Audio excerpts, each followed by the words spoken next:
Hello, and welcome back to another episode of Eat Meat and Question Everything. I am in my car again. I am taking these little time spots that I can to get things done. I just left a dentist appointment. Hi, shout out to my dental hygienist who actually may be watching this. I wanted to go over a few things today. I get so many questions, and can we address the elephant in the room, my voice? I feel like that episode in Friends when Phoebe is sick and she, sings Smelly Cat all sultry like. I don't think I'm sick. I thought I was, but I feel fine, but now I just sound like a man, baby. And the most common DMs I get is how to get started. And let me just throw out there, I do have an ebook on, it's super low cost, everything you need to know to get started. And on YouTube, if you go to my playlist, I have a bunch of videos there too.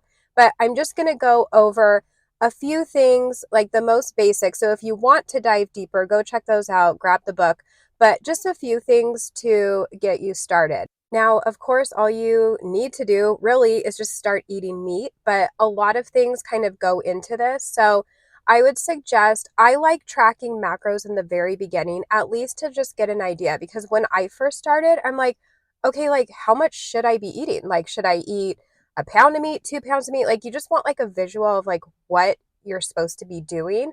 So I find tracking macros just to get an idea of where you should be at is a great idea. If you're coming from a place of under eating, it gives you that permission, like, oh, you can eat this much and do great.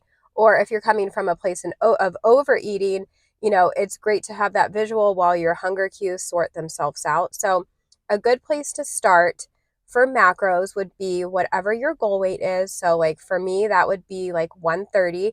I would eat 130 grams of fat a day and 130 grams of protein. So whatever your goal weight is, you're going to want to eat that in fat and protein. But mind you, and this isn't like weight, like you're not weighing out 130 grams. I feel like there's confusion on that too. Like it's the macronutrients, 130 grams of fat.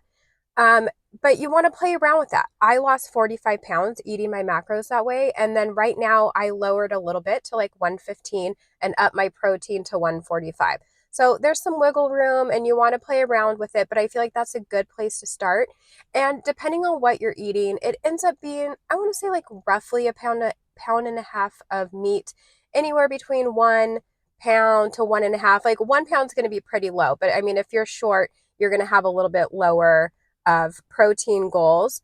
Electrolytes in the beginning could be very helpful for, easing that low carb flu. I still have them. I almost said 2 weeks. I'm 2 years in and I still drink them, but a lot of people feel great without. So again, you just need to see like what works best for your body, but making sure like the electrolyte drinks have salt, magnesium, and potassium.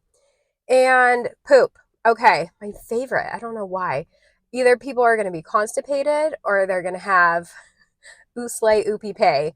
And so if you're constipated, what you want to do is just make sure you're hydrated. You can have magnesium citrate. That's going to help with constipation and just getting like a lot of fat, a lot of liquid fat. I feel like people tend to lean to the other side and have that loose stool.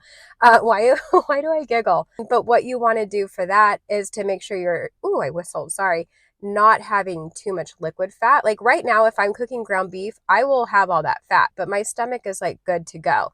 But that could go right through you. So just watch the liquid fat. You want to still obviously be hydrated, but it's mainly the fat. So switching over to a more solid fat. I mean, having some steaks and burgers, that's all great, but I just wouldn't have the liquid fat that's been rendered off. You may not want to do some fasting in the beginning because that's going to be a lot of fat at one time and it might be too harsh for your digestion. So actually like spreading your meals out, having 3 days, three meals, that's going to be roughly 30 to 40 grams of fat each meal. So that will be a little bit easier on your tummy. You want to give your tummy all the support you can. So chewing your food really well, having the saliva help break down your food instead of your stomach doing all the work. Sometimes not drinking during your meals is helpful because when you drink, it's going to dilute your stomach acids and that's just going to cause more work there. Ideal meats to be having, I think we can all, agree that we should be prioritizing beef.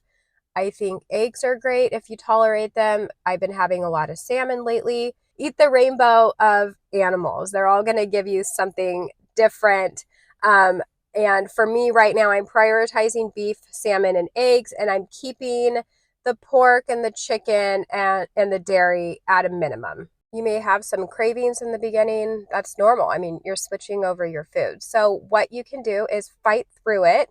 You got to fight through it. Get rid of anything sweet. Like if you're having stevia, that could just prolong the sweet cravings. But in the moment, here's what you can do. Have a bubbly water, have a bite of butter, a pinch of salt on your tongue could be helpful, or distract yourself, go for a walk, do some squats, like do anything to not cave to that craving, and just know that it will get easier as time goes on. Alcohol, I would give up alcohol. I mean, it is a poison. That being said, I don't think there's anything wrong with easing into this way of eating as well.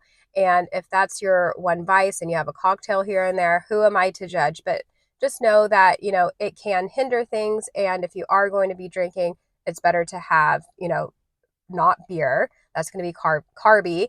Having low carb drinks, liquor, having vodka sodas or, whiskey and old fashioned. Actually, I do miss old fashions. I'm 3 years sober, and so I am partial to not drinking. I think that is the way to go, but I also know how hard it is to quit. And let's see, the controversial grass-fed finish versus conventional meats. I would say if you love and can afford grass-fed, grass-finished beef, then that is great. I do not love the taste of grass-finished beef. There are some that I've tried that are pretty decent, but it has to do with like the omegas, and I think sometimes it tastes like fish. So cows are always going to be, grazing on grass. They are all going to be grass-fed. It just depends on like what they're doing at the end. Are they only being finished on grass, or are they being finished on grain? And I feel like grain finish tastes way more delicious.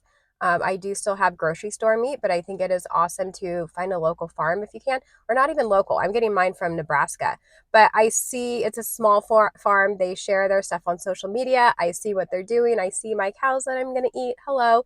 And, that's a great option. And also buying a large portion of a cow, you can buy a quarter cow, half cow, whatever you have the space for. And that can also make things economical. For socializing or going out to eat, I find like we go out to eat every so often, and I order like the side items. Like you'll see a list, like if you look at the salads, protein options you can add on. I'll order like 2 or 3 of those depending. Or, look at the appetizers. Maybe you can get some chicken wings. Just ask if they have burgers on the menu. Ask if you can just get a solo patty. And so that will be cheaper than like buying the whole burger and just saying, oh, no fries and take the bun off. Like literally just ask for the patty.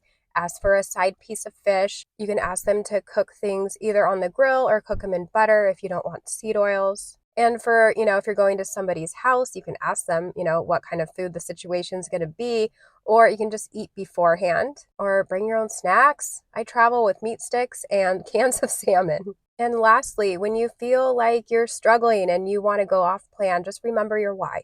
And sometimes your why might need to be a little bit deeper than just losing weight. Like dig really deep.